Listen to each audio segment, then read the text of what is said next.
就像天與地別離，和重聚過程，而我跟你平靜旅程，並沒有驚心，也沒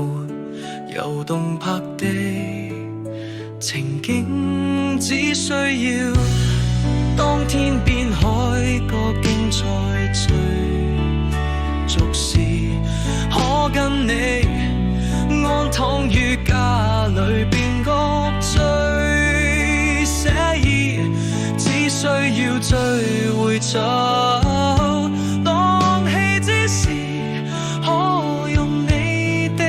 名字成就這故事，從此以後無憂無求，故事平淡但當中有你已經足夠。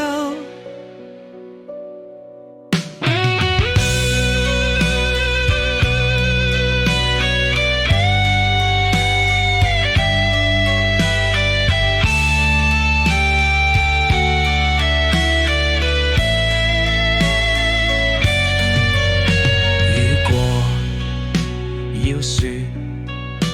何謂愛情，定是跟你動盪時閒話着世情，和你走過無盡旅程，就是到天分發敗，